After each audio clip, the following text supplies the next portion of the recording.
So, today being the last day of the decade, it's December 31st, 2019.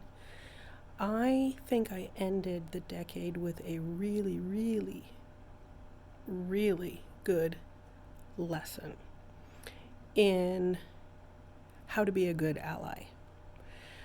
I was on Twitter and I responded to a tweet by a woman who was talking about how she was racially profiled when she was in a store.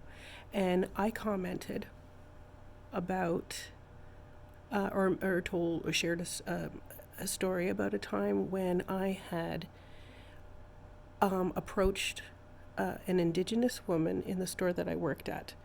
And though I didn't racially profile her, it came off very much like I did. The store I worked at, we were told that when somebody enters the store, you always say hello, acknowledge them within a certain number of seconds, ask them if they need help, and then stay close by in case they change their mind and they do need your help or they have questions.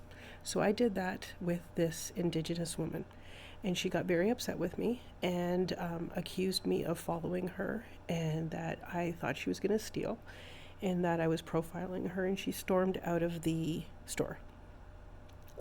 Instantly, I knew why she was doing why she got this upset. This is when I lived in Northern Ontario, and I saw this and heard of stories of these things happening to my Indigenous friends all the time. So when this woman tweeted story, or tweeted her tweet about being profiled when she and her son were in a store, I commented about the time that I did that, or the experience that I had with that woman in the store that I worked at. And because of Twitter's limited characters amounts, I had to divide the tweet into two. Well, obviously, most people are going to see just the first tweet, my first response to the woman's story. And it came off very much like I was trying to make excuses for service people and the white customer service people, and it just seemed like I was making excuses for that particular white salesperson, and that I was really undermining the woman's experience, the woman who made the original tweet, and it was not intentional. Throughout a couple of more tweets with me trying to explain that I'm so sorry, I didn't mean to do this, and I realized I was just coming off as one of those like typical white girls that's like, oh my god, I'm so woke and I totally understand what you're going through. And I really didn't mean to come off that way. So I reached out to a person who had responded to my tweet saying, I really had no right to respond in the way that I did. I agreed. I sent a private message and asked what I should do. Should I delete the tweet? Will I come off as somebody who's sulking because a bunch of people got upset with me? Or would it be better just to avoid upsetting more people? And the woman wrote back to me, so it was agreed. Yes, I deleted the tweet. And then I reached out to a really, really good friend of mine and explained the situation. And the best advice I got from her, and I think this is like the perfect piece of advice to end the decade, is if you want to be an ally, sometimes being an ally means not responding and just observing.